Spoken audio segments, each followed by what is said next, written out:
I trusted a close friend with $30,000, expecting honesty. What I didn't expect was sitting alone on a bathroom floor, questioning my own memory. I was sitting on the cold tile floor of the airport bathroom when I realized I might never see that money again. My phone pressed against my knee, her last message still glowing on the screen, the words calm and polite, like she was talking about borrowing a sweater and not $30,000. I remember thinking that panic doesn't always feel loud. Sometimes it's quiet and heavy, like something settling your chest and refusing to move. And that was exactly how it felt in that moment, surrounded by strangers washing their hands, while my entire sense of reality tilted just enough to make me dizzy. My name is Laura, and for most of my adult life, I believed I was a good judge of character. Not perfect, but careful, observant. The kind of woman who notices details, who listens more than she talks, who doesn't jump into things blindly. At least, that's what I told myself. That belief started with Emily. We met in our early 20s at a shared co-working space in Austin, Texas, back when neither of us had real careers yet, just ideas and anxiety, and the constant hum of laptops around us. She was sitting across from me, crying quietly over her computer, and without thinking too much, I asked if she was okay. She laughed through tears and said she was fine, which was obviously a lie, and somehow that tiny moment turned into coffee, then lunch, then years of knowing each other's routines so well that we could tell how the other was doing just by the way we said hello. Emily became my person, not in a dramatic way, not codependent, just steady, familiar, safe. She was the one I texted when something good happened, and the one I called when something went wrong. She slept on my couch after breakups. I drove her to doctor appointments when she was too scared to go alone. We talked about future weddings, future kids, future versions of ourselves that always included the other wound standing nearby. Money was never a big topic between us at first.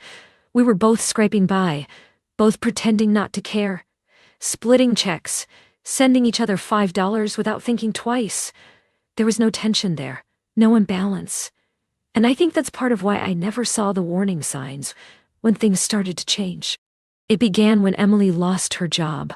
She called me late one night, her voice flat in a way that scared me more than if she had been crying, and told me she'd been laid off without warning, that she'd packed her desk into a cardboard box, while her manager avoided eye contact, that she didn't know what she was going to do next. I remember sitting on my bed, staring at the wall, already planning ways to help. Not because she asked, but because that's what you do when someone you love is in trouble. You start solving things in your head. Over the next few months, she talked a lot about starting her own business, a small but promising idea in the wellness space, locally sourced products, community-driven, all the right buzzwords, but also a genuine passion behind it. She'd light up when she talked about it, pacing my living room, hands moving, eyes bright, and I believed her. I believed in her.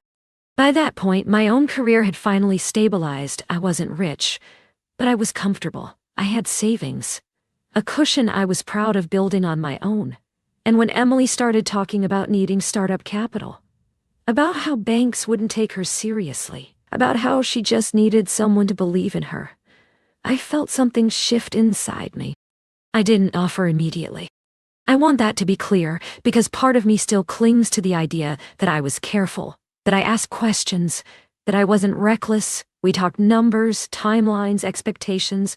We sat at my kitchen table with notebooks and coffee that went cold as the hours passed. She told me she needed $30,000 to get started. Inventory, branding, a small space. She said it calmly, like she'd rehearsed it, and when I hesitated, she reached across the table and squeezed my hand. She said she wouldn't ask if she didn't believe in this, and she wouldn't risk our friendship if she wasn't serious. We talked about it being an investment. Not a loan exactly, not charity, an investment. She said she'd pay me back once the business was profitable, maybe even with interest. She talked about contracts, about doing it right. And I remember feeling oddly relieved by that, like the formality made it safer. We never actually signed anything. That sentence feels heavier every time I think it. At the time, it didn't seem like a red flag. It seemed like trust, like two adults who cared about each other and didn't need lawyers to be decent people. And when I transferred the money, sitting alone in my apartment, finger hovering over the confirmation button, my heart was racing, but it felt like excitement mixed with fear. The kind of fear you feel before doing something meaningful. Emily hugged me so hard when I told her it was done that I could barely breathe. She cried, told me I was saving her life, told me she would never forget this, and I believed every word. For the first year, everything looked good. The business launched, slowly at first, then with momentum. She sent me photos of the space, shelves filling up, customers smiling, her logo on signs. She posted on social media, constantly talking about growth, gratitude, dreams coming true. And every time I saw it, I felt proud, like I had a small invisible role in something real. We didn't talk about the money much during that time. Sometimes she'd mention that profits were being reinvested, that things were tight but promising, and I told her I understood. Because I did, or at least I thought I did. I wasn't in a rush. I wasn't desperate. I trusted her. Our friendship stayed mostly the same, but there were subtle changes I didn't know how to name back then. She was busier, harder to reach. Conversations felt more surface level, but I chalked it up to stress, to growth, to adulthood pulling people in different directions. The first time I brought up the money directly was almost 2 years later. We were sitting at a small cafe in Santa Monica, where she had recently moved for expansion opportunities. The ocean just a few blocks away, the air salty and bright. And I remember feeling nervous, even though I didn't think I should. I framed it gently, casually, asking how things were going financially, whether she had thought about a timeline for paying me back. I even smiled when I asked, like I was trying to make it easier for both of us. She paused, in a way that felt too deliberate. Then she laughed, not unkindly, but dismissively, and said she thought we'd already talked about this, that the money was more of a gift, that she'd been so grateful at the time, but that she hadn't realized I expected it back so soon. The word gift hit me like a slap. I felt my face heat up, my throat tighten. And for a moment I genuinely wondered if I was misremembering everything, if somehow, in my desire to help, I'd imagined the conversations we'd had, the understanding we'd shared. I corrected her, quietly, telling her we had agreed it was an investment, that she'd pay me back once things stabilized, and the way her expression shifted in response made my stomach drop. She looked annoyed.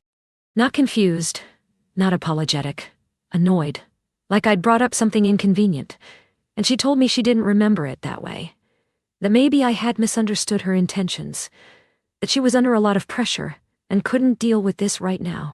We left that cafe without resolving anything. She hugged me goodbye, but it felt stiff, unfamiliar, and as I watched her walk away down the sunny sidewalk, I felt a crack open inside me, something fragile and deeply unsettling. Over the next few weeks, I tried to follow up. Carefully, respectfully, I sent messages asking to clarify, to talk, to make sure we were on the same page, and her responses grew shorter, more distant, until eventually they stopped coming altogether. That was when doubt turned into fear.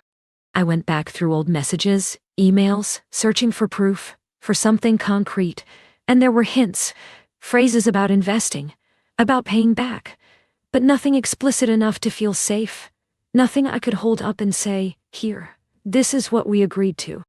I felt embarrassed by how stupid I suddenly felt, like everyone else in the world knew something I didn't, like I'd broken some unspoken rule about mixing money and friendship, and I kept wondering how I hadn't seen this coming. The night before that airport bathroom moment, I finally sent a direct message. I asked her plainly whether she intended to return the money, and her reply came hours later, polite, composed, devastating. She said she was sorry I felt hurt, but she truly believed the money had been given freely, that she never would have accepted it otherwise, and that she hoped we could move past this misunderstanding. That was it. No offer to discuss, no acknowledgement of my perspective. Just a quiet rewriting of history that left me standing alone with my own confusion. And that's when I realized the scariest part wasn't losing the money. It was losing the version of our friendship I thought was unbreakable, the certainty that I knew who she was and who I was to her.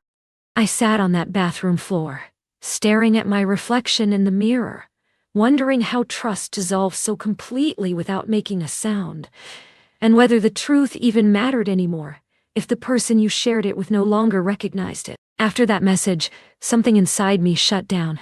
Not dramatically, not all at once, but quietly, like a light being turned off in a room I didn't realize I was still standing in, and I carried that feeling with me through the airport, onto the plane, back home, pretending everything was fine while my mind kept replaying the same question over and over again. Was I betrayed? Or was I just naive? For weeks, I did nothing. I didn't respond to her last message. I didn't call. I didn't confront her again. I went to work, answered emails, smiled at coworkers, lived my life on the surface while underneath, I felt like I was slowly unraveling, not because of the money itself, but because of what it represented. $30,000 wasn't nothing. It was years of saving, of saying no to trips, to comfort, to ease. But what hurt more was realizing how easily someone I trusted could redefine reality to protect herself. At night, I lay awake, replaying our conversations from years ago, her voice at my kitchen table, the way she'd said the word investment, the way she'd talked about paying me back when things took off, and each time, a wave of self-doubt followed, whispering that memory is fragile, that maybe I'd heard what I wanted to hear. I talked to a lawyer once. It felt surreal, sitting in a small office with framed degrees on the wall, explaining my friendship like it was a business deal, watching his face remain neutral, as he told me gently that without a written agreement, my chances were slim, that pursuing it legally would likely cost more than I could recover, emotionally and financially. I walked out of that office feeling smaller than I had in years. I didn't want to sue her. I didn't want revenge or validation from a court. I wanted acknowledgement. I wanted her to look at me and say, yes, I remember. I know what I promised. I'm sorry. And I realized how foolish that hope was. Because if she was capable of rewriting the past, she was capable of living comfortably inside that version of events. Months passed. Her business kept growing. I saw it from a distance, through mutual friends, through social media posts I told myself I wouldn't check, but did anyway. Smiling photos, interviews, captions about female empowerment and community support. And every time, I felt a quiet ache settle in my chest. I stopped engaging. I muted her, then unfollowed her, not out of anger, but out of self-preservation, because watching her succeed on the foundation of something she denied ever owing me was slowly poisoning me. People noticed the absence. They asked why we weren't close anymore, what had happened between us. And I learned how to deflect, how to say life happens, how to smile and change the subject, because explaining the truth felt too raw, too humiliating, like admitting I'd been fooled by someone who knew too well. The hardest part was forgiving myself. Not her, myself, for trusting without protection, for believing that love and loyalty were enough to replace clarity, for confusing closeness with safety. And it took a long time to understand that being kind doesn't require being careless, that boundaries aren't a lack of trust, they're a form of respect. I never got the money back. That's the simple, uncomfortable truth. There was no dramatic confrontation, no apology, no resolution that tied things up neatly, just a slow fading of a friendship that once felt permanent, and a financial loss that became a lesson I never wanted but couldn't avoid. Sometimes I still think about her, about the woman who cried at my table and thanked me for believing in her, and I wonder if she remembers that moment the same way I do, or if in her version of the story, I was always just someone generous, someone who gave without expectation. I don't know which version is easier to live with. What I do know is that trust, once broken quietly, leaves a different kind of scar, one that doesn't show, one that makes you pause just a second longer before helping the next person. One that teaches you that even the people who feel like family can choose themselves over you without warning. And maybe that's the part that stays with me the most. Not the loss, not the anger, but the understanding that closeness doesn't guarantee fairness, and that sometimes the most painful betrayals come wrapped in gratitude and smiles, leaving you alone to question your own reality long after the other person has moved on.